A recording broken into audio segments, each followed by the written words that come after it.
adultos. Lição 3. A verdadeira adoração. Amém, meus irmãos? Nós estamos na terceira lição e essa lição, ela tem o título A Verdadeira Adoração. Então vamos ler o texto áureo. Gostaria que nossa irmã Bruna lesse para nós o texto áureo. Deus é Espírito, e importa que os que o adorem em Espírito e em verdade. Nosso irmão, querido irmão Miguel, por favor, a verdade prática, leia para nós. Adorar significa viver em total rendição a Deus, entregando-nos plenamente a Ele. Maravilha. A leitura bíblica em classe, para quem não tem a revista, se encontra no Evangelho de João, capítulo 4, 5 a 7, 9, 10, 19 a 24, que diz assim: Foi, pois, a uma cidade de Samaria chamada Sicar, junto da herdade de Jacó, junto da herdade que tinha Jacó dado a seu filho José.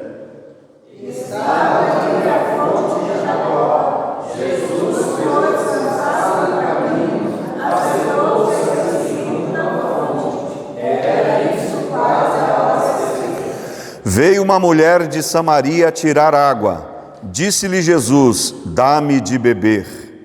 Disse-lhe, pois, a mulher da Samaria: Você, judeu,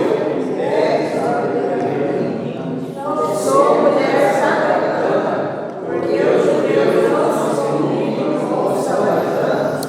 Jesus respondeu e disse: Se tu conheceras o dom de Deus e quem é o que te diz, dá-me de beber, tu lhe pedirias, e ele te daria água viva.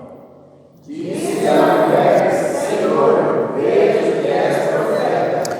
Nossos pais adoraram neste monte, e vós dizeis que é em Jerusalém, o lugar onde se deve adorar.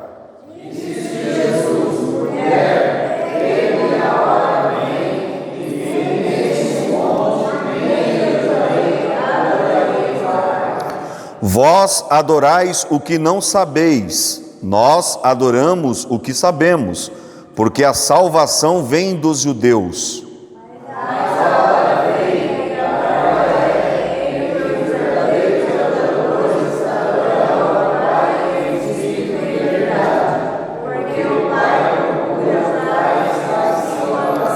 Todos juntos, 24. Deus é Espírito.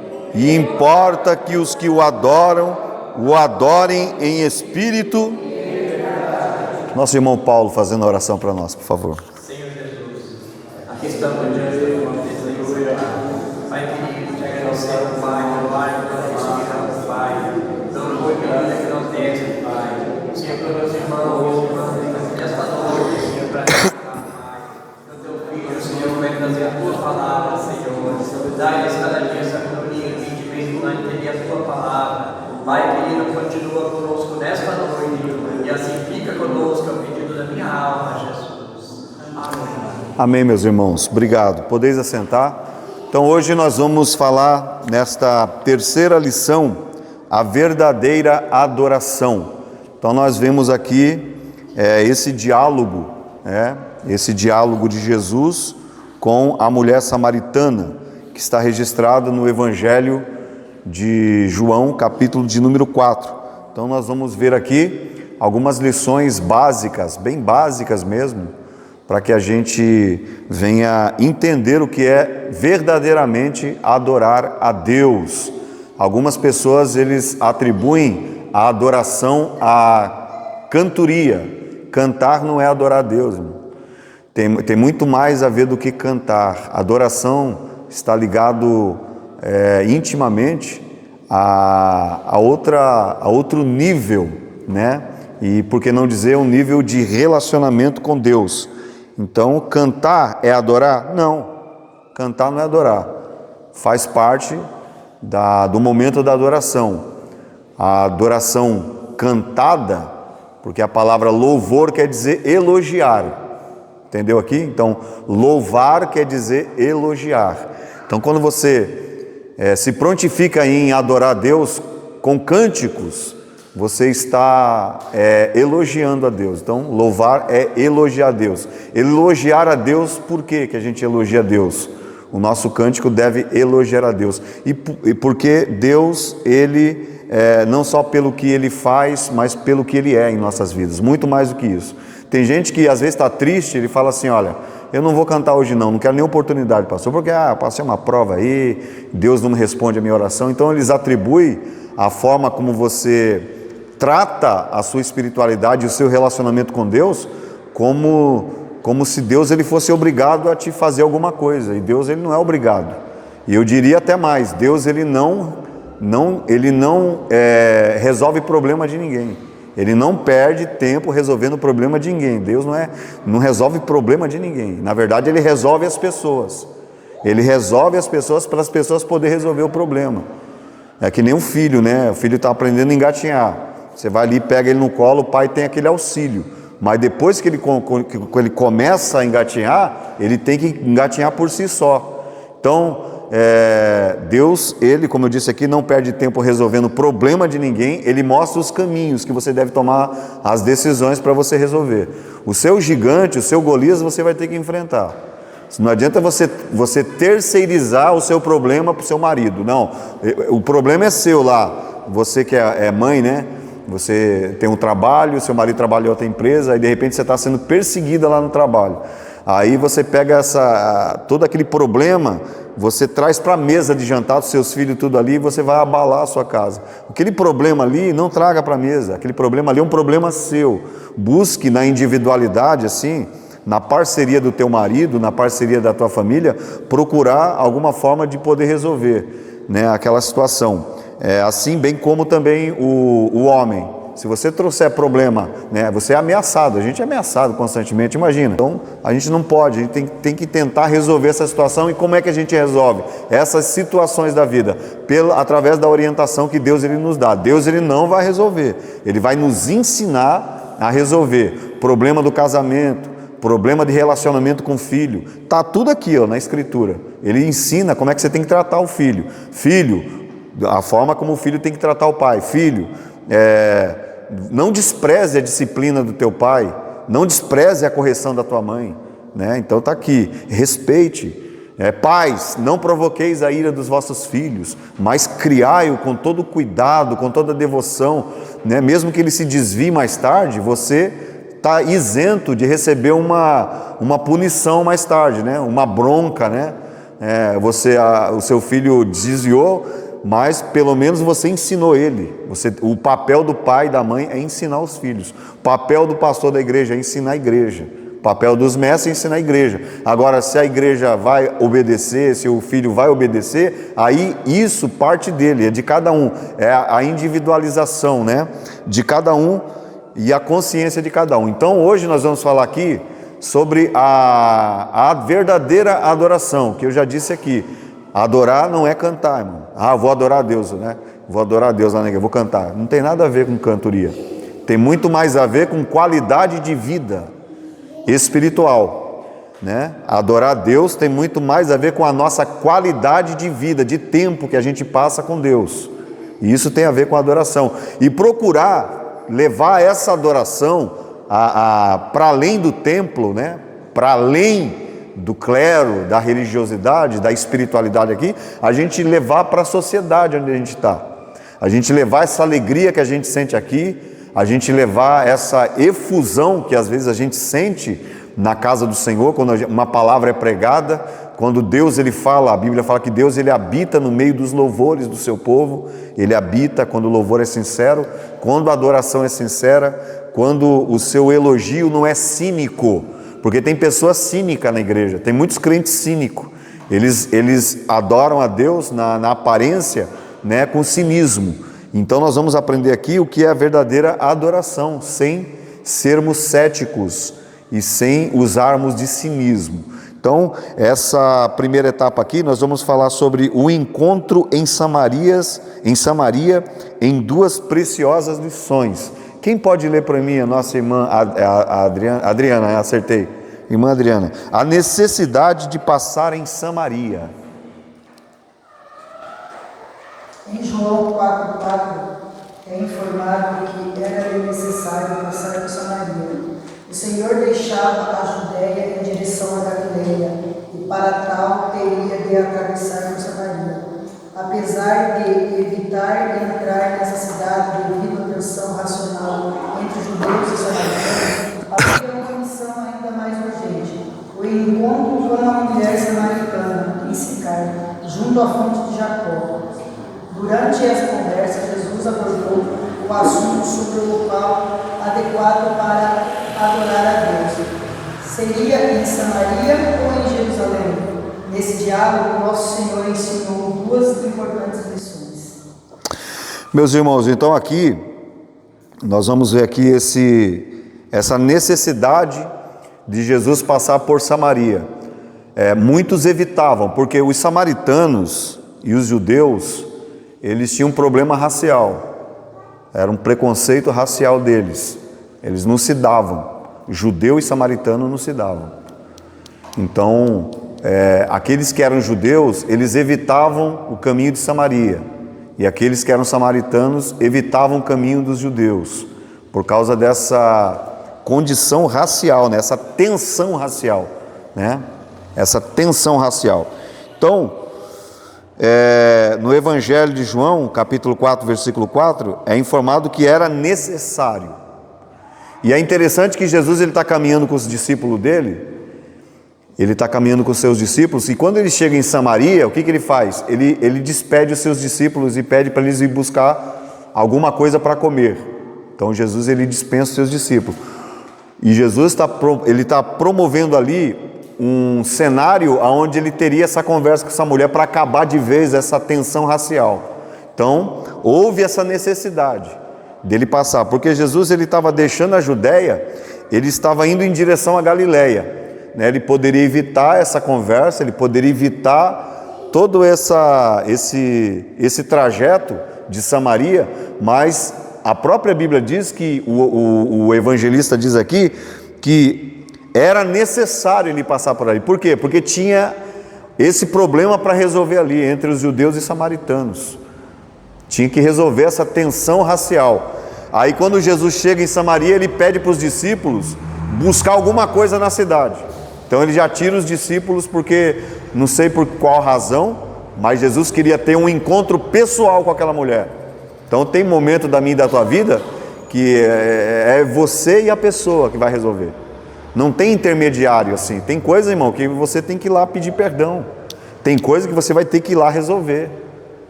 É isso que aqui é o primeiro ponto da verdadeira adoração. Porque tem gente na igreja adorando magoado.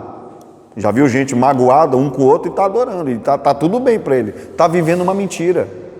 E Jesus está vendo. Porque não é em espírito, em verdade. Porque tem uma mágoa ali. Tem uma tensão ali. E essa tensão precisa ser resolvida. Então, Jesus, ele despede os discípulos. Tem momento que nós temos que tirar as nossas máscaras e ir de encontro à pessoa. Ó, eu fiquei chateado com isso, com aquilo que você fez. Não estou conseguindo orar. Eu venho para a igreja arrastado. Não estou conseguindo dormir. E eu preciso resolver isso aqui. Então não adianta você esperar que outras pessoas resolvam por você. Não tem como terceirizar, irmãos, as nossas atitudes. Nós precisamos encarar as nossas dificuldades, encarar os nossos percalços da vida, encarar de cara lisa mesmo assim, arrancar as máscaras e ir lá e acertar, irmão. Porque a ferida, para ela curar, você tem que apertar, irmão, o pus, tem que sair o pus, né? Meu pai diria até o carnegão que fala, né? Carnegão, tem que apertar para curar, irmãos. Então, a princípio é assim, a Bíblia fala que a correção, a princípio, não é motivo da gente desmaiar, né? De raiva, de ódio, a gente fica bravo, né? Quando a gente recebe uma repreensão, né? A gente recebe uma repreensão, a gente fica bravo, mas é só um momento só. Mas aquilo ali vai trazer um peso de glória para a tua vida, um crescimento espiritual. Você vai dormir em paz. Já aconteceu isso com você? Você tá com uma dificuldade muito grande, aí você sabe que você tem que chegar lá resolver, aí você nunca resolve, você não dorme a noite inteira, enquanto você não falar com aquela pessoa, né? Eu tinha um problema muito sério com um líder meu, que ele era assim, ele não tinha ética de falar pessoalmente, ele usava o altar para jogar pedra. Então fazia a reunião, aí ele sabia de alguma dificuldade, né? Aí ele pegava, fomentava isso aí e jogava no altar e pregava em cima. Aí aquilo você sabia que era para você. Quem aqui nunca passou por isso, né? Sabendo que o camarada foi na tua casa, você contou o problema para ele, ele sobe no altar lá e fala, entendeu? Jogando indireta. Isso aí deixa a gente sem sono.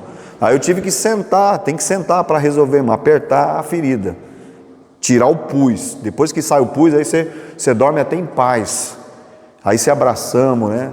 Se perdoamos, eu expus toda a minha demanda, tudo aquilo que eu precisava expor, e você precisa fazer isso. Então, antes de adorar, para que a gente não tenha uma adoração pesada e uma adoração fingida, né? Então, ele dispensa os discípulos, porque ele precisava resolver isso aí ali, irmão. Os judeus e samaritanos não se davam. E aí, quando ele dá um exemplo aqui de como a gente deve evangelizar. Ah, não sei evangelizar, pastor, preciso fazer curso? Não, está aqui, ó. Jesus, ele ficou do lado daquele poço, que era o poço de Jacó, há muitos e muitos anos ali, que Jacó tinha feito aquele poço ali, e a Bíblia diz aqui que essa mulher, Jesus ele para ali, era entre meio-dia e 1h, a hora sexta, era entre meio-dia e 1h, era denominada a hora sexta. E ali aquela mulher era onde o sol era mais causticante, era o horário impróprio para buscar água. Por quê, irmãos? Ali eles buscavam água, as mulheres, na parte da manhã, nas 6 horas da manhã. Por quê? Porque não tinha um sol quente, então era o horário próprio para buscar água. E às 6 da tarde, nunca ao meio-dia, porque era muito quente o sol, e ao meio-dia, irmão, era a pior água que tinha para buscar. E por que essa mulher não foi no primeiro horário? E não foi no último horário? Porque ela estava querendo evitar os falatórios em relação à vida dela. Lembra que Jesus falou assim, cadê o teu marido? Ela tinha 5. Ela teve 5 maridos.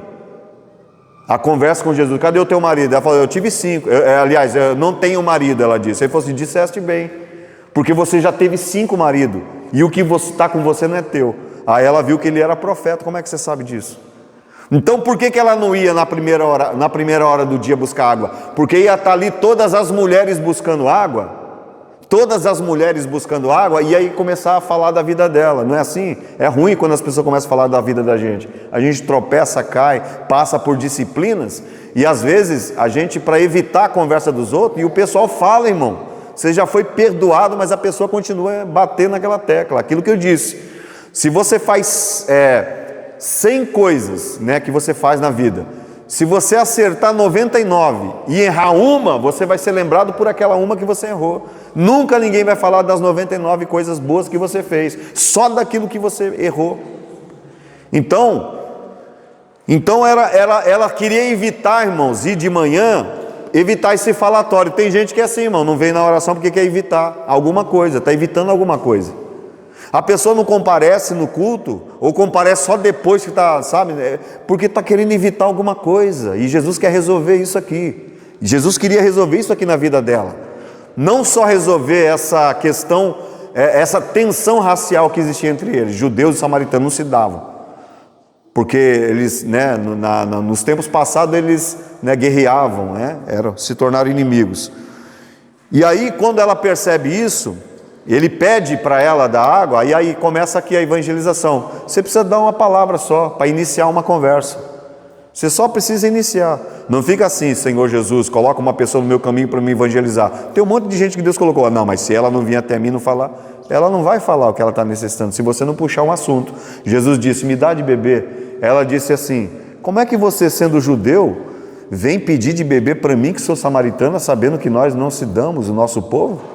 Aí Jesus inicia a conversa, se você soubesse quem é que te pede água, né? Se você soubesse quem eu sou, quem é que está te pedindo água, e se você pedisse para mim água, eu não daria essa água aí não, essa água aí, né, que perece, eu lhe daria uma água que faria jorrar para a vida eterna.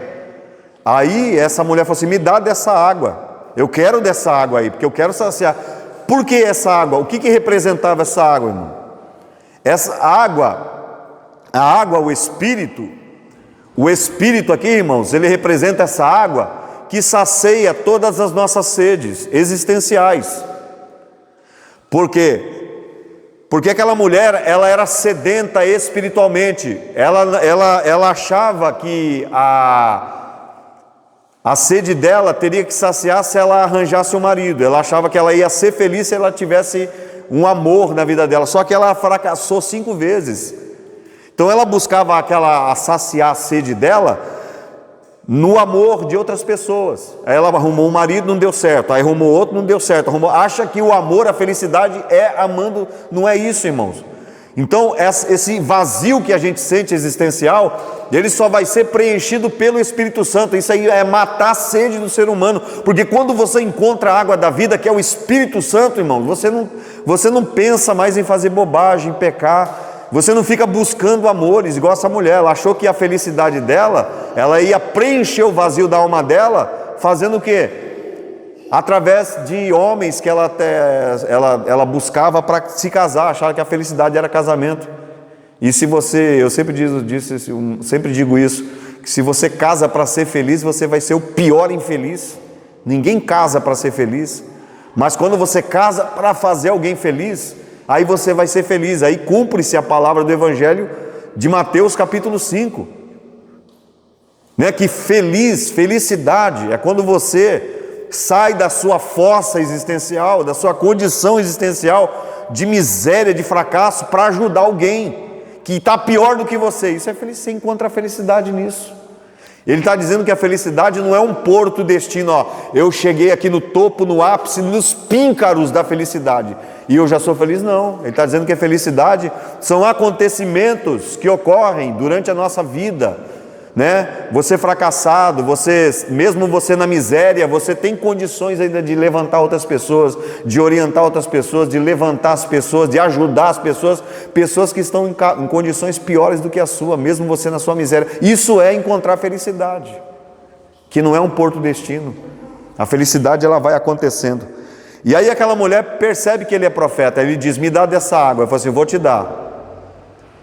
Cadê o teu marido? Não tenho marido. Disseste bem. Aí Jesus começou a resolver aqui, ó, a curar a ferida daquela mulher. Qual é o papel do Evangelho, irmãos? É confrontar, irmão, é nos confrontar, é confrontar os nossos problemas. Não adianta você querer fugir e terceirizar. Deus, Ele quer colocar você e o seu problema e dizer o seguinte, ó, você vai confrontar o seu problema. Qual é o teu problema? É um amigo de trabalho que está te perseguindo lá? Vai até ele, você vai ter que confrontar. Você vai ter que curar essa ferida. É o filho que não fala com o pai, é a mãe que não fala com a filha, é o irmão que não se dá com outro irmão, que não vai com a cara do outro. Vai ter que curar essa ferida, porque senão a adoração não vai passar do teto, irmão. A nossa adoração, que essa qualidade de vida, irmão, a adoração é qualidade de vida que a gente passa com Deus. Agora, se eu chegar aqui, diz que eu sou adorador, 7 horas, caramba, esses 15 minutos que não passam, já quer ir embora, irmão. Não tenha pressa, a Bíblia diz, sair da minha presença. Que qualidade de tempo é esse? Que qualidade de relacionamento é esse que eu estou oferecendo para Deus? Que eu só chego atrasado, que qualidade de tempo que eu estou vivendo com Deus? Então, Jesus falou assim: disseste bem, tiveste 5 maridos, o que está com você? O que está com você não é teu. Então o problema ali, mano, não eram as pessoas, o problema era ela. Sabia que muitos problemas da igreja não é a igreja, é a própria pessoa? É a própria pessoa que arruma problema, é a própria pessoa que está com problema e está querendo ver problema em outras pessoas. Não tem nada de errado, irmão. A igreja funciona como um corpo místico, como um organismo vivo. O único problema somos nós, irmão. Somos nós. Se a minha casa não está indo do jeito que eu queria, é porque, qual é a qualidade do tempo que eu tenho dedicado? Isso é adoração. Então, vamos ver aqui nessa conversa aqui, Jesus em primeiro ponto aqui, ele quer resolver que você confronte o seu problema, não fuja do seu problema. Você vai ter que encarar o teu problema e confrontar. Então Jesus identificou aqui um problema nessa mulher. O problema dela não era de ordem de amor, de afeto, que ela buscava nos homens. Era de ordem pessoal e dela mesma, entendeu? Porque não havia nenhum problema, nenhum homem se dava com ela. Ela teve 5 maridos. Que problema sério, irmão, que a mulher não se dá com nenhum homem. E o 6º que estava com ela não era dela, era de outra mulher. Então, Jesus identificou esse problema, diz, ó, seu problema não é homem, seu problema não é amar homem, seu problema é interno, é um problema de ordem espiritual, e eu vou curar. Aí Jesus confrontou ela. Aí, o ponto 2, quem pode ler para mim? Está com sono, irmão? Está com sono? Bebe um café. A necessidade do ser humano. Quem pode ler para mim? Quem que leu aqui? Quem que leu? Foi a irmã Adriana. Nossa irmã Bruna, lê para nós. A necessidade do ser humano. O encontro entre Jesus e a mulher samaritana não foi de simples acaso. Ele encontrara-se sentado dentro da fonte de Jacó na hora sexta, durante o calor do meio-dia. A mulher samaritana dirigiu-se à fonte para recolher água, momento em que se cruzou com Jesus, e ouviu o pedido do amado mestre, dá-lhe de beber. Em resposta ao pedido de Jesus, ela iniciou uma conversa com o divino mestre, até que este lhe propôs uma água que se tornará nela uma fonte de água a jorrar para a vida eterna. O que o nosso Senhor ofereceu à mulher samaritana era um tipo de água capaz de transformar toda a sua existência.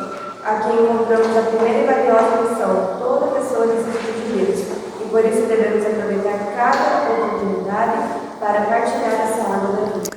Você percebeu aqui, quando Jesus ele chega ali em Samaria, ele havia essa necessidade para resolver essa tensão racial entre os povos samaritanos e judeus, e aí Jesus resolve aquela mulher. Ele resolveu aquela mulher, e aí qual foi a indagação dele? Dá-me de beber, mulher.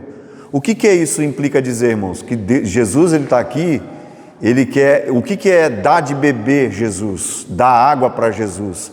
É dar a sua melhor adoração. Isso é dar água para Jesus. Isso sacia a vontade de Deus. O que Deus ele quer de nós? Não quer outra coisa, quer só que a gente o adore. O adorar, irmãos. O que é adorar a Deus, irmãos? O que é adorar a Deus? Eu disse aqui, não é cantar. Cantar não é adorar, faz parte da adoração, mas não é canto. Adoração não é cantar a Deus. Lembra quando o Herodes fez um discurso lá em Atos dos Apóstolos? Ele fez um discurso no meio do povo. Que discurso, que oratória, que sabedoria.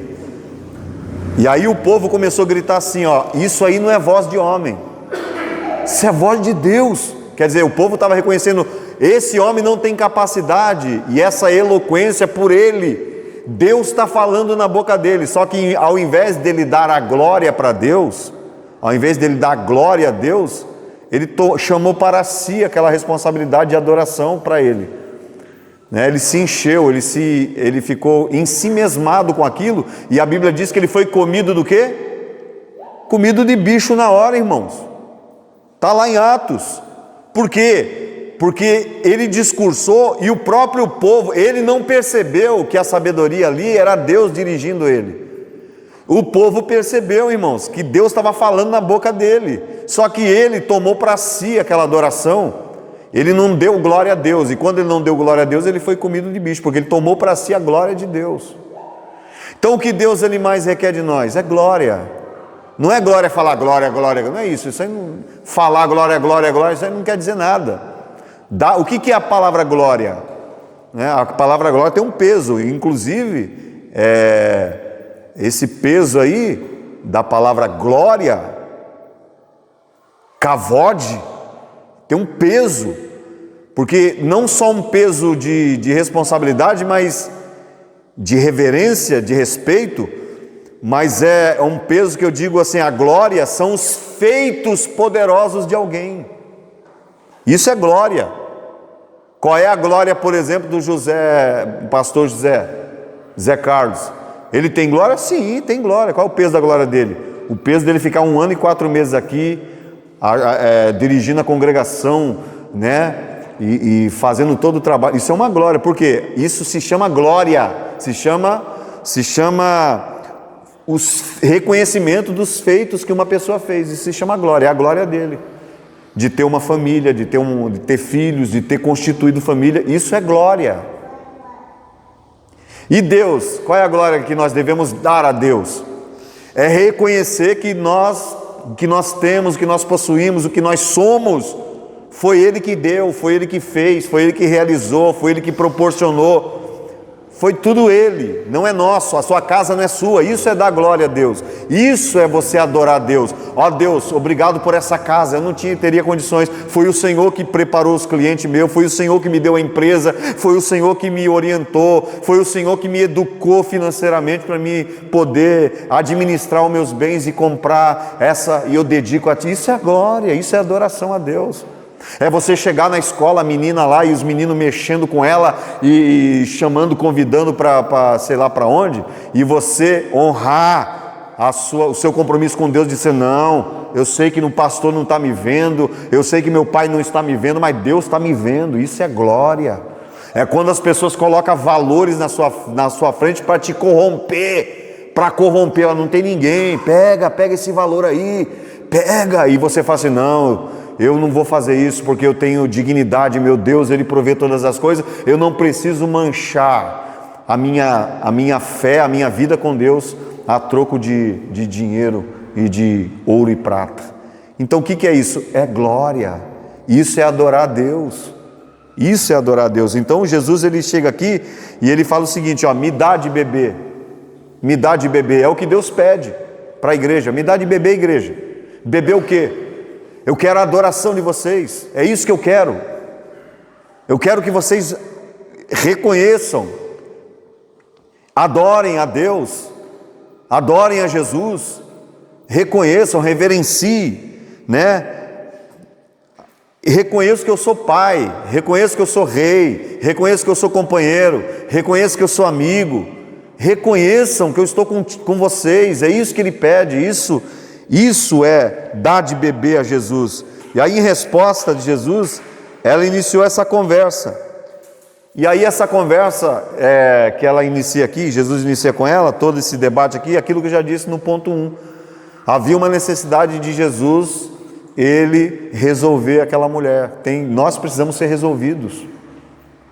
Não é terceirizar, mas resolver. O problema é meu, eu vou ter que resolver esse problema. Se o irmão não fala comigo, eu vou ter que ir até ele, eu vou ter que resolver, vou ter que botar a mão na ferida. Foi o que Jesus fez. E aí ele fala o seguinte, ó, me dá de beber dessa água aí que você tem aí, que é perecível, mas se você soubesse quem é que te pede de beber, você colocou uma barreira, né? Eu pedi para você me dar água para beber, e você colocou uma barreira. Qual a barreira que aquela mulher colocou? Como é que você, sendo judeu, vem falar comigo, seu samaritano? Ela colocou uma barreira, por causa do problema pessoal dela. Então, por isso que eu estou dizendo aqui, irmãos, que o problema não está no ambiente espiritual, o problema está em nós. Nós colocamos barreira e nós limitamos a Deus trabalhar na nossa vida. Sabia que somos nós? O culpado de você não receber a bênção não é o irmão que te ofendeu, é você mesmo. Porque aquela mulher, Jesus falou assim, ó, dá de beber. Ela falou assim, não, ela colocou uma barreira. Jesus pede alguma coisa para você, aí você coloca uma desculpa. Eu coloco uma desculpa, aí não recebo a minha vitória. Jesus disse, ó, se você tirar essa barreira aí e fazer o que eu estou pedindo, o que eu vou te dar vai fazer jorrar para a vida eterna. É uma coisa imensurável. Então, em tudo, Jesus... Você lembra quando Deus pediu para Abraão o filho dele? Ele pediu ou não pediu o filho? Eu quero teu filho, teu único filho, sacrifica ele.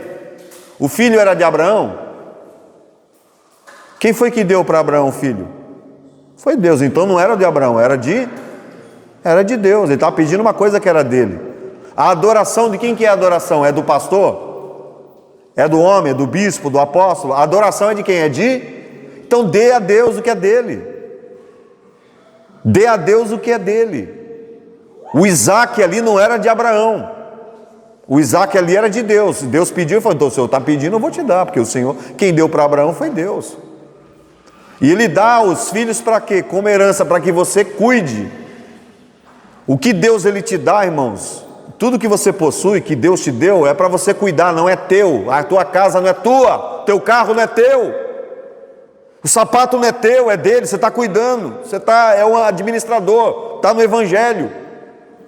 A igreja não é nossa, nós administramos. E aí a Bíblia fala do administrador mal e do mau servo, daqueles que servem mal. daqueles que tratam com desleixo. E o Jeremias 48:10 diz: maldito aquele que faz a obra do Senhor relaxadamente. Então tudo que você faz, aquela irmã é metida, a casa dela, não sei o que, ela está fazendo por quê? Porque ela reconheceu que aquilo é de Deus, está fazendo o melhor dela, ele está fazendo o melhor. Então é isso. E aquela mulher colocou barreira, irmão. Nós colocamos barreira. Qual é a tua desculpa para você não orar? Qual é a tua desculpa para você não evangelizar? Qual é a tua desculpa para você adorar? Olha, me dá de beber, Jesus está pedindo, me dá a minha adoração, aquilo que me pertence. E ela botou uma barreira. Quem é você? Nós somos samaritanos, você é judeus. E aí aquela mulher diz o seguinte, que é o ponto 3 aqui. Quem pode ler para mim? A irmã pode ler para mim o ponto 3? O lugar de adoração a Deus. Lugar de adoração a Deus, dando seguimento à conversa com Jesus, a mulher samaritana questiona sobre onde deveria ocorrer a verdadeira adoração, se em Jerusalém ou no Monte Gerizim. Neste diálogo, a samaritana procura entender o local apropriado para adorar a Deus.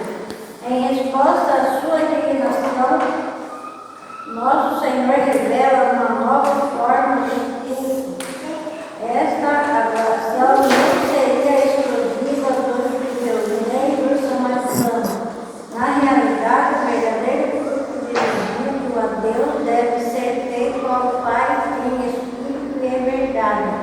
Aqui encontramos uma segunda lição valiosa do autor.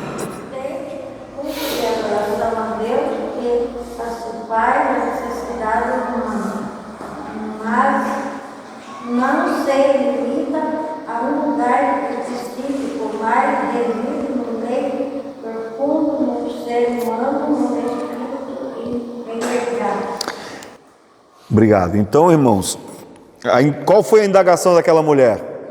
Ela inicia aquela conversa e aí ela questiona: Jesus, qual deve ser o lugar da verdadeira adoração? Os nossos pais, olha, os samaritanos, ela está dizendo, os nossos pais, eles adoram a Deus nesse monte aqui chamado Monte Gerizim. E os judeus adoram onde, irmão? Em Jerusalém, no templo em Jerusalém. Então ela faz esse questionamento aqui, e a gente deve levar em consideração algumas coisas históricas. Por exemplo, eu não vou falar tudo aqui.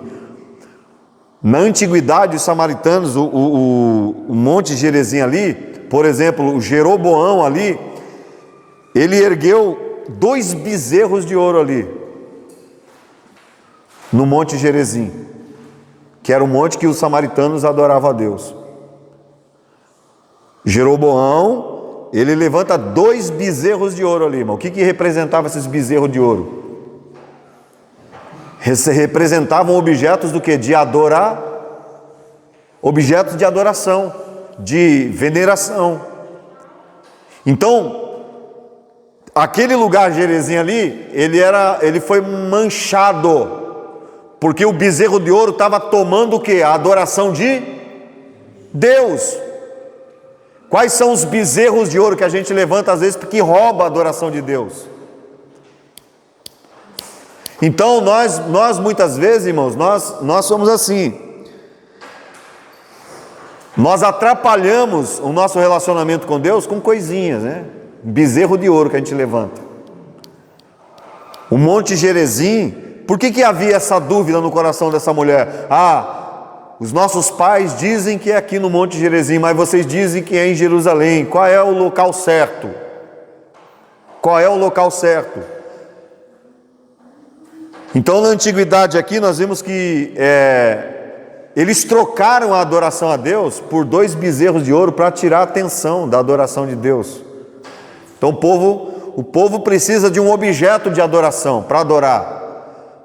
O povo precisa de um objeto aonde eles possam depositar a sua confiança. Por exemplo, os judeus, qual é o lugar mais sagrado para os judeus? O templo, é o lugar sagrado dos judeus. Para o judaísmo,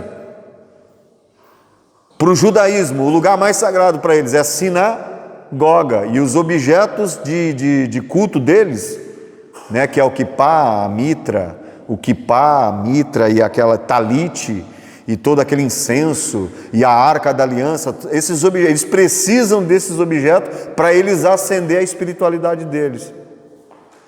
Então, Jesus disse, olha mulher, não vai ser nem no Monte Gerizim e nem em Jerusalém. Eu estou inaugurando um templo, e aqui Jesus inaugura nele, ele inaugura esse templo. Vai chegar a hora, e já é agora, já chegou, em que os verdadeiros adoradores adorarão o Pai em quê? Em espírito e em verdade. Que a adoração aqui, ela não deve satisfazer necessidade humana. Entenda aqui. A adoração, a verdadeira adoração, ela não deve satisfazer vontade humana. Você entendeu aqui? Então a adoração não é para a gente, é para Deus, não é para satisfazer a minha vontade. Tem gente que fica assim, eu estou tão triste, eu vou, em vez de orar, a Bíblia diz, está triste, faz o quê? Ore. Está enfermo, chame o quê? Os presbíteros e unja essa pessoa, e a oração da fé curará o enfermo. Está alegre, a Bíblia diz, faz o quê? Cante louvores. Então tem gente substituindo a palavra pelo louvor. Ele está triste, quando ele está triste, ele precisa fazer o quê? Ele precisa ler, ele precisa meditar. Na tristeza você precisa meditar, irmão, porque a meditação da palavra, ela vai gerar em nós uma reflexão da nossa própria vida. Porque se você está triste, é porque alguma coisa está acontecendo na sua vida, ou não? Você fica triste assim do nada, hoje eu vou ficar triste. Eu estou muito alegre, hoje eu vou resolver ficar triste. Não, ninguém fica triste porque quer. Porque está acontecendo alguma coisa. Porque alguma coisa aconteceu. Então quando a gente está triste, a gente precisa o quê? Meditar. E aí a meditação nossa se dá através da palavra, que é a orientação de Deus, que é a nossa bússola, que é a carta magna, que é a nossa constituição. É onde a gente encontra a razão de acordar cedo, a razão de levantarmos e ir para a luta, a razão de tirar as vestes de tristeza, quando a gente encontra a maior razão, que é Jesus. Então toda verdadeira adoração, ela não pode satisfazer, irmão, vontade humana, não é para satisfazer. Eu vou adorar para agradar o pastor da igreja, eu vou adorar para mim agradar o meu pai que está visitando o culto. Não é, a adoração não é para satisfação pessoal. É para adorar a Deus, é você dedicar a sua vida a Deus. E aí diz aqui, não tem um local específico. A gente tem que adorar aqui no Monte Gerizim? Os nossos pais dizem que sim, vocês dizem que é em Jerusalém. Onde tem que é o lugar certo? Jesus disse, chegou e eu já inaugurei, em que os verdadeiros adoradores adorarão o Pai, não mais em Jerusalém. Eles estavam apenas setorizando. E é uma adoração setorizada, de setor. Por exemplo, o pastor diz assim, olha, vamos fazer a oração de madrugada, e todos têm que vir, porque Deus só vai responder a sua oração se você vier aqui no templo de madrugada às 3 da manhã. Isso aí é fazer o quê? É setorizar a adoração. E está dizendo, Deus só vai te ouvir se você vier no templo. Isso aí é paganismo. Isso é paganismo. O templo é importante para que a gente se encontre aqui. E eu até acho horrível, irmão, gente que vem de madrugada orando no templo. Uma vez deu um buchicho lá na igreja, que os homens foram trabalhar de madrugada, estava lá homem e mulher orando lá. Pelo amor de Deus, ficou feio. Por isso que eu acho que você tem que fazer tudo às claras, de dia. Um dia específico, onde esteja todo o corpo participe. Quando o pastor convoca uma oração, irmão, na igreja, como a gente convocou agora, que já é tradição, 40 dias, sempre a gente ora 40 dias de oração ininterrupta, com leitura do Evangelho e do Velho Testamento e do Novo. E quando a gente faz 21 dias, todo mês de abril, 21 dias de oração, é convocando a igreja, irmãos, e a igreja precisa vir. E não é que ela vem para orar só naquele momento, não. Quando você vier para o culto, você lembre daquele propósito dos 21 dias. Então você fala assim, não, nós estamos no propósito de 21 dias, eu vou estar orando em casa, não vou quebrar, vou começar no dia 1, aí tem culto no meio da semana, você vem para o culto, já vem antes de começar o culto e faça a sua oração, daquele propósito. Aí você já contou, fazendo a leitura. Isso é uma oração coletiva. Tem a oração que é individualizada, que é aquela oração que a gente faz, né, é individual, você faz a sua oração. Tem oração que você não pode falar, expressar para ninguém. Tem coisa que você fala com Deus que não diz respeito nem à tua mulher, é você e Deus. A tua mulher não te salva. Tanto é que a Bíblia diz que dois estarão dormindo, um será levado, outro tirado. Então aqui, eles estão dizendo aqui que Jesus ele quebra essa setorização de dizer o seguinte, ó, Deus só vai ouvir se você for lá no local tal. Não, é na sexta-feira, irmão, na sexta-feira do poder de Deus. A sua vitória vai estar garantida lá, dia 13 de maio, sexta-feira às 19h30, Deus vai ouvir a tua oração. Não tem como a gente fazer agenda para que Deus responda. Não tem como fazer agenda, irmão, setorizar. Jesus disse, olha, não vai ter mais essa necessidade de vocês invocar o meu nome só no lugar que vocês têm como lugar sagrado. O coração do homem agora é o lugar sagrado. Isso que ele falou, onde você estiver, você está na feira, seu coração está alegre cantando, você está lavando roupa no tanque lá, seu coração está alegre adorando a Deus. Isso é adoração em todos os lugares, não é um monte específico. Jesus, ele não tem que ser um salvador setorizado, porque eles setorizavam muito Jesus, ó, é só da tribo tal, né? É a tribo tal. É a tribo tal, então isso vira tribo, né? Jesus é da tribo de Judá, outro é da tribo Então tinha as tribos. Cada tribo tinha a sua perspectiva filosófica, né? Cada tribo tinha um propósito. E eles viviam assim, irmão, uma tribo não se metia na outra tribo. Que coisa horrível isso aqui antigamente, as tribos de Israel. Aí era um salvador setorizado, né? Só para os judeus. Aí Jesus quebra, Deus quebra tudo isso e abre, estende essa salvação aos gentios, a todos quantos invocarem Ele em espírito e em verdade. Tem gente que passa 30 anos na igreja e não aceitou Jesus ainda, está lá, só um religioso de capa. Não adora em espírito e em verdade, só está cumprindo tabela, para tentar enganar a mente dele. Enquanto tem gente no meio do mato, que eu já vi, se converter no meio do mato, não precisou pastor fazer apelo, ele sentiu aquela coisa, aquela transcendência. Não sei se você já aconteceu isso com você, de repente veio uma alegria do nada assim, já aconteceu isso comigo, uma alegria do nada que me renovou, foi Deus me visitando. Deus ele visita em todo tempo, o Espírito visita, ele sopra, o Espírito perscruta, o Espírito ele penetra, o Espírito ele entra dentro do ser humano, da mente, do coração, ele age, ele mostra, ele move, ele está movendo, ele traz vida. Então é isso que ele estava quebrando aqui, ó. A adoração, ela não tem um lugar específico para ela, não, é só no dia do culto. Só no dia do culto. Tem gente que fala assim, lá no Barro Branco, esse dia eu estava lá dirigindo o culto, aí falei assim, a irmã, vem cantar um louvor aqui, irmã. A irmã está comportando, não quero não. A irmã está comportando, não quero não. Por quê? Porque a igreja era culto de ensino. Mas quando é domingo que está entupido, aí fica mandando um bilhetinho para cantar. Vai não, peraí, né? A verdadeira adoração, irmão, não importa quantas pessoas tem aqui. Eu estou adorando gente, eu estou adorando meu Deus. Eu estou adorando meu Deus, onde eu estiver. Estou com o meu carro dirigindo, estou adorando. Eu vou viajar esses dias aí. Vou viajar, ficar 6, 7 dias fora. E eu estou adorando a Deus. Aonde eu estou adorando. Estou no banheiro tomando banho, estou adorando, irmãos. Estou trabalhando, eu estou adorando. Minha mãe o dia inteiro parece um passarinho. E o jeito que ela canta, que ela adora, a devoção que ela faz com Deus, abre a Bíblia, lê, medita, daqui a pouco ela dobra o joelhinho dela lá, eu passo assim, nem atrapalho, vou lá para o meu escritório, dobro o joelhinho, é uma alegria, irmão, para mim, me fortalece ver uma mãe de 72 anos, com todas as debilidades, ó, com esquizofrenia, com mal de Parkinson, carrega traumas da infância.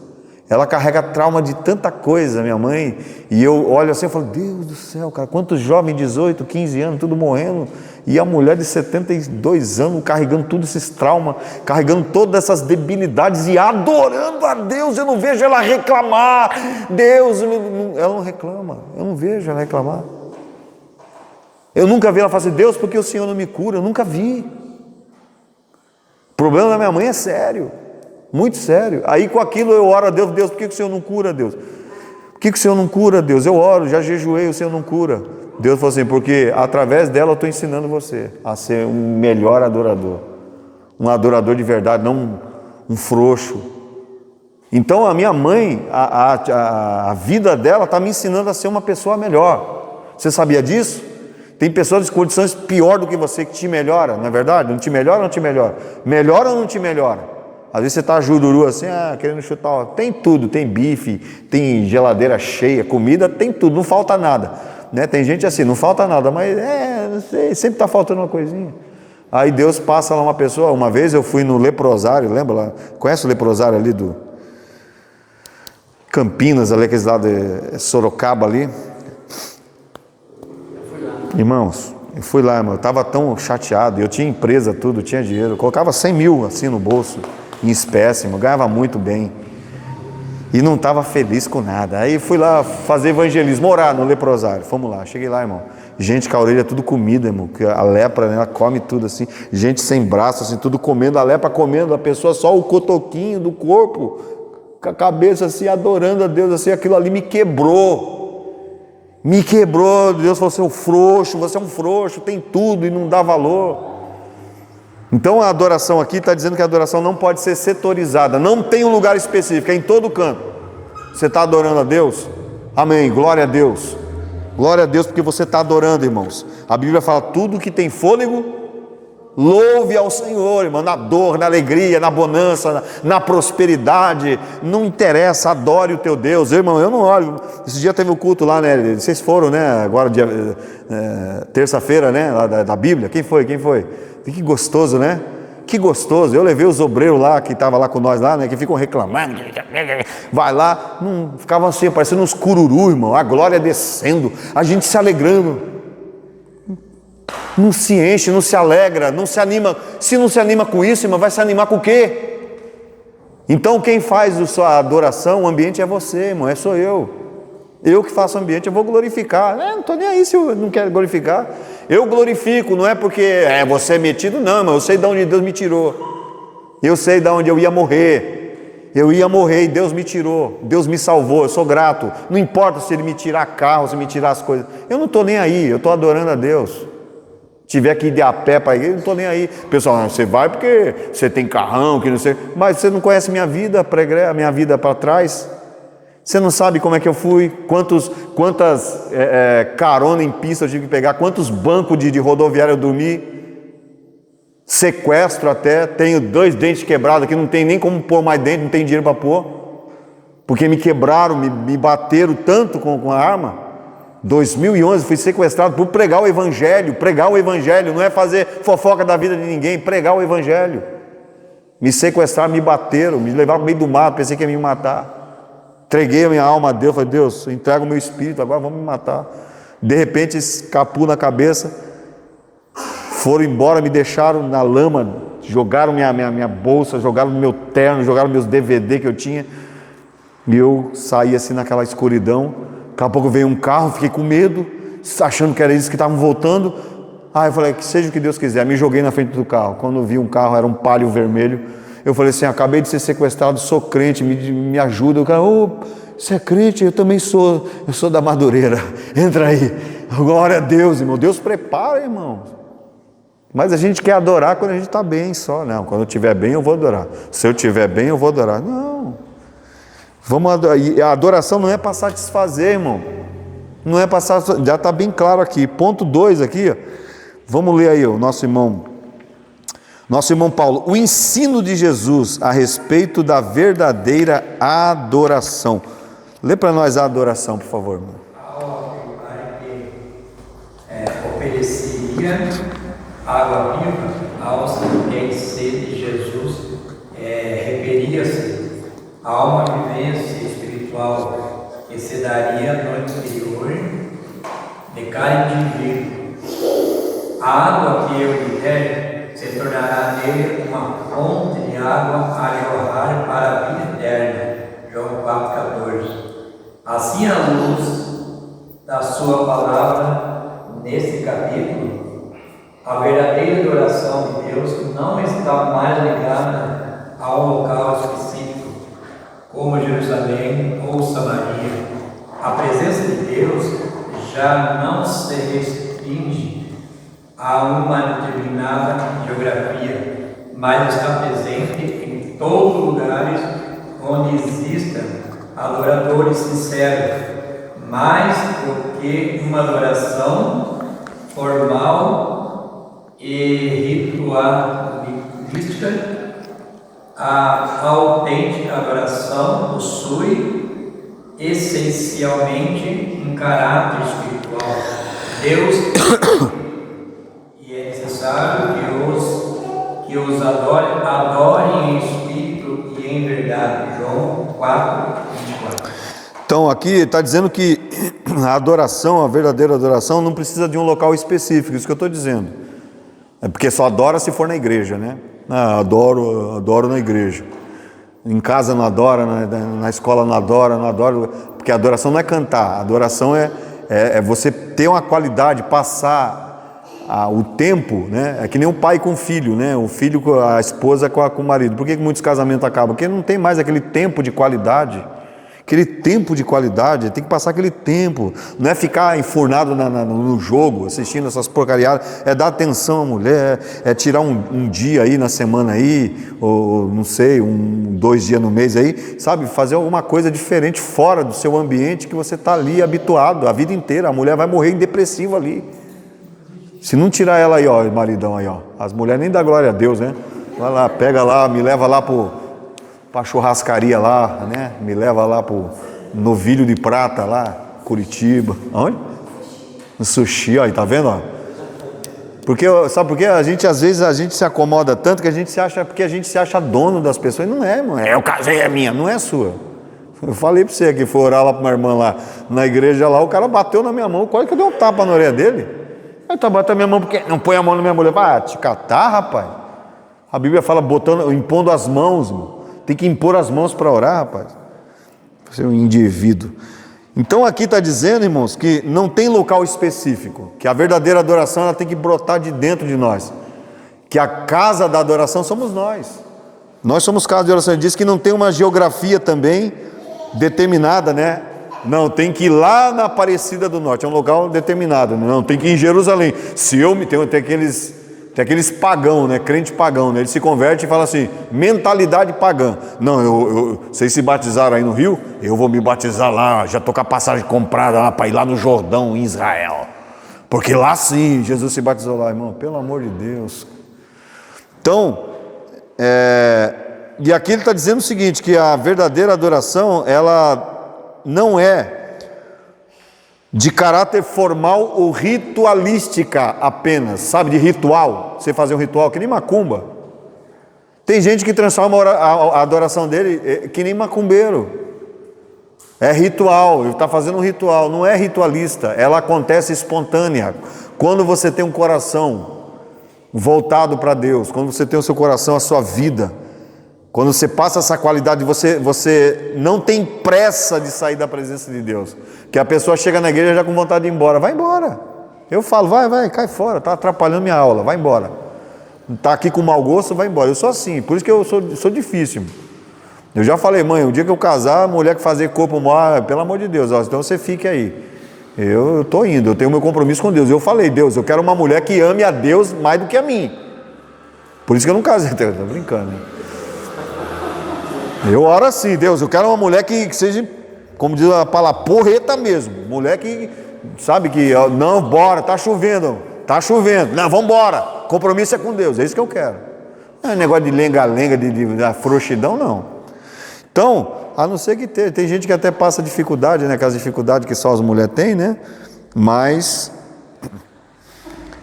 cada um é cada um, né, não é questão é opcional, né. Nunca Deus vai dar do jeito que a gente quer. Estou falando assim, irmão, que é uma opinião minha, mas nunca Deus vai dar. Que nem Pedro e João, né? João não era um homem inteligente, amoroso? Aí Deus vai lá e fala o seguinte, vai andar com Pedro. E aí? Pedro estabanado, batia em todo mundo, queria cortar a orelha de todo mundo. Camarada de personalidade estável. Nunca Deus vai colocar uma pessoa que seja do jeito que você quer, não vai ser. E a gente...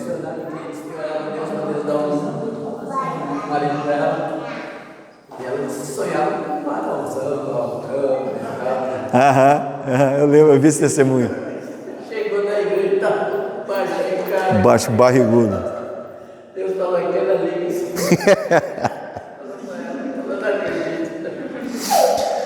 Entendeu, irmãos? Então isso é a água da vida, né? Onde você está, e essa adoração sua faz você ter desejos, né? Desejos e sonhar com lugares que você nunca pisou, por exemplo, o céu, e você sentir saudade do céu porque você nunca pisou lá, mas essa adoração cria essa ponte, né? Essa água que jorra, que dá esse acesso para que a gente entre, né? Abriu esse acesso através da adoração. Por isso que as pessoas perdem tempo em adorar a Deus, adora a Deus, porque quanto mais você está adorando, mais esse acesso ele é expansivo, né? E vai te levando mais para perto. A adoração nos leva mais para perto de Deus. Isso é adoração, é a nossa vida diária, né? Ponto 2 aí, irmão José Carlos. Jesus é a verdadeira adoração. Para a gente já caminhar para o final, porque tem muita coisa que já foi falada aqui, né? Jesus é a verdadeira adoração. Ao questionar Jesus sobre a adoração, a mulher samaritana teve uma revelação que lhe permitiu entender o ensinamento de Jesus sobre a verdadeira adoração.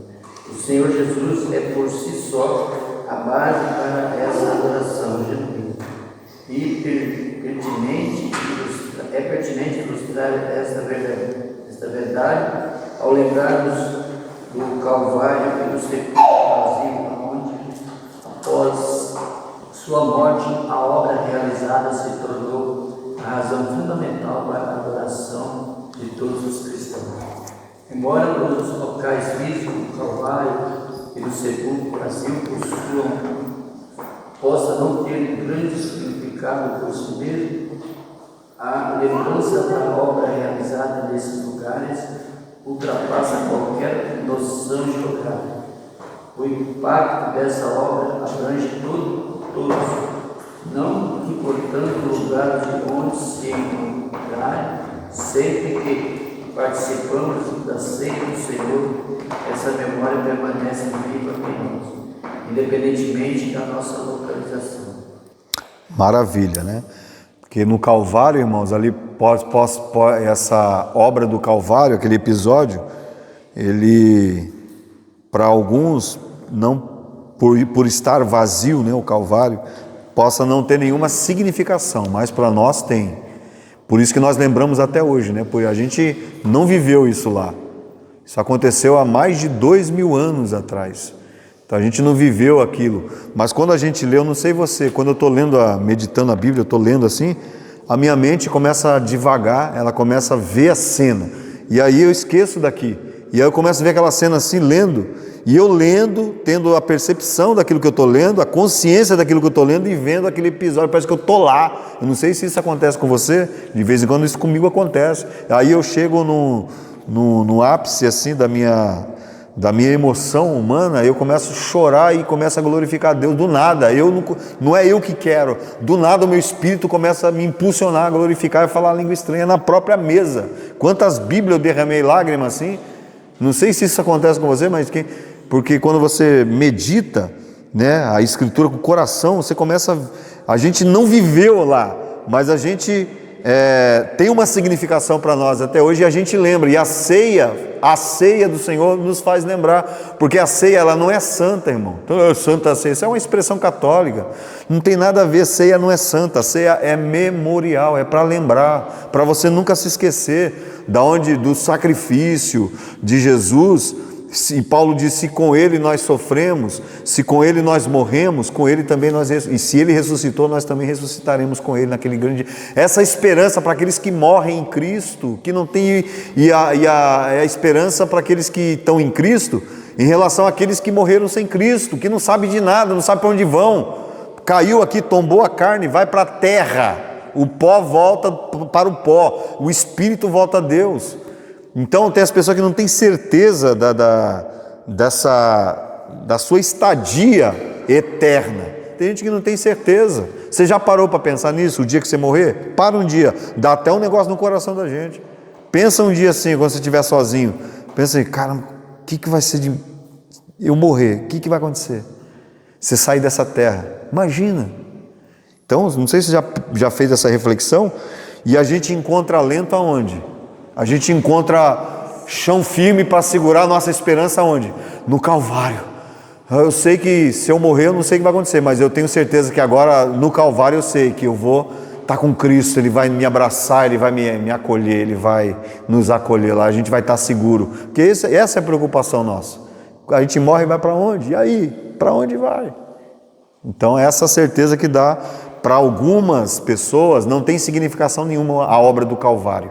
Está vazia a cruz, o Calvário está vazio, mas para a gente tem uma significação, mesmo a gente não tendo vivido lá. Nós consideramos isso, por isso que a ceia não é santa, ela é um memorial, para que você se lembre. E vamos caminhar para o fim aqui então, nossa irmã Carmen, adoração bíblica 3. Ponto 1, o conceito bíblico de adoração. É o tópico 3, a adoração bíblica.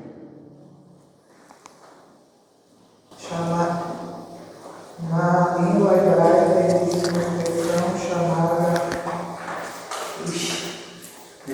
Rishatahawa, que transmite a ideia de manifestar um temor reverente, a liberação, efeito característico da adoração. Já na língua grega, duas palavras são utilizadas para definir a adoração: latreia e proskuneu. A palavra latreia refere-se à submissão de quem serve no trem, por sua vez, proskuneo significa adorar o ato de adoração.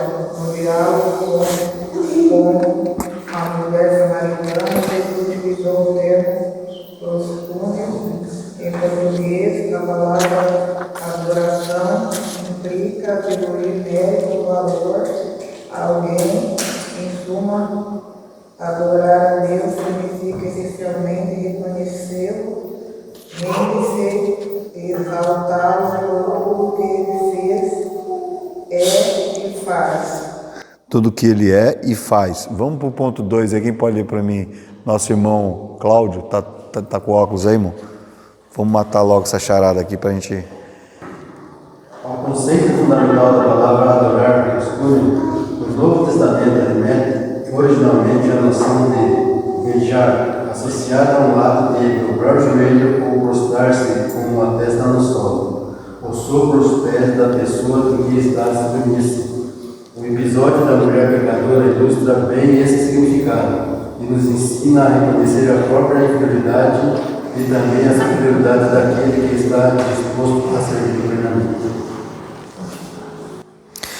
3 aí, quem pode ler para mim? A nossa irmã Cauane. Lê alto, tá?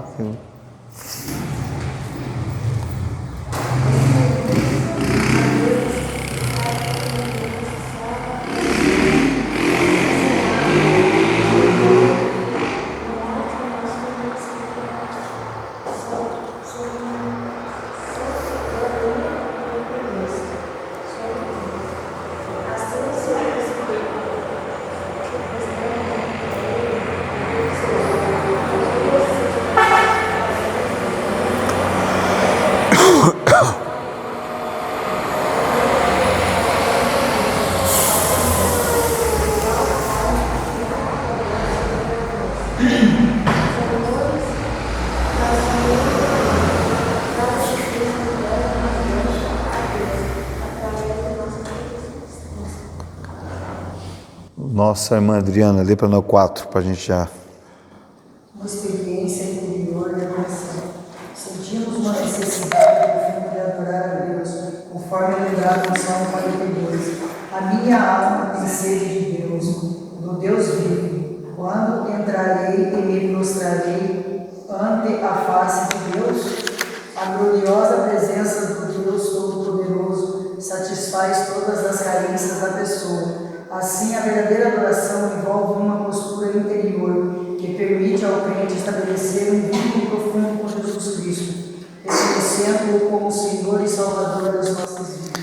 Então, o conceito bíblico aqui da adoração, na língua hebraica, a expressão aqui, ó, Rishatahawa, transmite a ideia de manifestar um temor reverente. Não é medo, viu, irmãos? O que é um temor reverente? Porque quem tem medo, Quem tem medo, ele não está demonstrando uma reverência, respeitar, né? Você não pode respeitar porque você tem medo. Por exemplo, temer a Deus não é ter medo de Deus, mas é respeitar a Deus, é reverenciar. É igual o filho não tem medo, não pode ter medo do pai. O pai não pode transmitir para o filho esse aspecto de ira, né, para causar temor e medo nele. Mas o que o pai tem que fazer é usar autoridade para que o filho, em atitude, tá? Porque eu disse aqui, sempre vou dizer, gritar com a pessoa não é sinônimo de autoridade não, irmão. Falar grosso não é sinônimo, para mim não é sinônimo de autoridade não. Porque as suas atitudes falam mais do que as suas palavras. As nossas atitudes falam mais. São mais eloquentes, o nosso silêncio e a nossa atitude, elas são mais eloquentes do que palavra. Então, gritaria não é sinônimo de autoridade. Grito, berro, e dá uma de tal, de homenzão, né? Depois que o chinês inventou a pólvora, não tem mais homem não, irmão. Depois que o chinês inventou a pólvora. Então, essa ideia aqui de adoração na língua hebraica fala de temor, reverência e de admiração. Isso é adoração, admirar. Você já admirou alguém? Isso é adoração, né? Isso é o significado na língua hebraica, né? Da expressão de adoração. Manifestar temor, reverência, respeito, característico de adoração. Tem respeito que é característico de adoração. Um respeito característico de adoração. Isso significa na língua hebraica. Aí depois, na língua grega, a palavra aqui que é usada para definir adoração é latreia e proskuneu, né? Ou proskuneu. A palavra latreia refere-se à submissão de quem serve outro, ou seja, do escravo, né? É nesse aspecto aqui. Quem está servindo o outro. Essa palavra latreia, né? Ela significa o quê? Refere-se à submissão de quem serve outro, de quem está a serviço do outro. E a gente recorre ao patrão, né? Que é o senhor do escravo. Então o escravo está servindo. Essa é uma forma de adoração também. E o proskuneu aqui significa adorar ou ato de adoração. No diálogo com a mulher, o que ele usou, Jesus? Ele usou o quê? Ele usou latreia ou proskuneu? A forma de adorar. Ele usou o proskuneu, ele não usou latreia, porque ele não estava referindo ali a mulher, exigindo dela uma adoração de serviço apenas, de servir ele. Mas era uma adoração aqui de um ato profundo da sua própria alma. Não era um negócio obrigado, porque o latreia significa isso. Uma adoração que você adora porque você está servindo aquela pessoa, né? Então, quando Jesus pede água para ela, isso aí também fala do serviço, de servir. Mas não era nesse aspecto. Foi no aspecto do proskuneu, de adoração mesmo. Então, a adoração como ato de rendição aqui, né? Esse ato de rendição aqui vai falar assim que no Novo Testamento remete originalmente à noção de beijar. Beijar. Você sabe que quando um judeu ele ia visitar outro judeu, o que eles faziam? Era costume, até hoje assim. O judeu entrava, antes de entrar na casa de outro judeu, primeiro, ele tinha um ósculo santo. O que é o ósculo santo? Ele beijava. Um judeu beijava outro judeu. É uma forma de recepcionar esse judeu na casa dele. Então ele beijava essa pessoa para recepcionar, né? E fazia o que também? Lavava os pés. Lavava os pés. Então, você lembra quando Jesus chegou na casa daqueles homens religiosos ali? E aí entra aquela mulher desesperada lá, pecadora, e vai até o pé de Jesus e começa a chorar nos pés dele. E começa a beijar os pés de Jesus. Aí aqueles homens lá se levantaram contra Jesus e disseram: você não está vendo, Senhor, que ela é uma pecadora? Aí Jesus disse: não faça nada, deixa ela. Porque quando eu entrei aqui, vocês não lavaram os meus pés com água. E ela está lavando com as lágrimas dela. Eu cheguei aqui, vocês não me beijaram. Porque isso é costume, isso era uma tradição. Vocês não me beijaram em forma de reverência e de respeito. E ela não está beijando o meu rosto, ela está beijando o meu pé, o que é pior ainda. Isso é adoração. Você vê que tremendo aqui? Então, aqui está falando da adoração como ato de rendição. Ato de rendição. E no terceiro ponto aqui, fala da adoração como ato de serviço a Deus. Ou seja, adorar é servir a Deus, é trabalhar. O que é serviço? É trabalho. O que você está fazendo aqui? Está trabalhando, irmão. E tem uns que, né, no meio do trabalho não pode sabotar, irmão. É trabalho. Se você fala assim, não, quem está trabalhando é o pastor que está lá no púlpito pregando, aquele que está... Não, é todos. Se você veio no templo, você já está trabalhando. Isso é uma forma de adoração. A adoração é trabalho. É você trabalhar para Deus. Trabalho. E não é dormir no trabalho não, viu, irmão? Dormir no trabalho, o patrão amarra a sua lata. Então, e aí por último aqui, irmãos, a adoração é uma experiência interior de adoração. É quando sentimos uma necessidade profunda, conforme é lembrado no Salmo 42. O que está escrito no Salmo 42? Né? Salmos 42. A minha alma tem sede de Deus, do Deus vivo. Aí ele diz, quando entrarei e me apresentarei ante a face de Deus. Então essa adoração aqui com uma experiência interior, ela deve se dar nesse âmbito de quê? De você desejar Deus, porque a alma deseja, né? A minha alma tem sede de Deus, o salmista está dizendo aqui no 42. A minha alma tem sede de Deus. De que Deus? Do Deus vivo, porque tem vários deuses mortos. Mas ele falou assim, a minha alma tem sede do Deus vivo. Aí ele faz uma pergunta para a alma dele. Quando eu entrarei e me apresentarei ante a face de Deus? Quando é que eu vou tomar atitude de adorar esse Deus vivo? É isso que nós temos que fazer, essa pergunta. Você está na porta, está na casa de Deus, mas quando você vai entrar realmente, de verdade, né? Quando é que você vai entrar realmente na presença dele? A sua alma tem sede. Daí a gente fica protelando, né?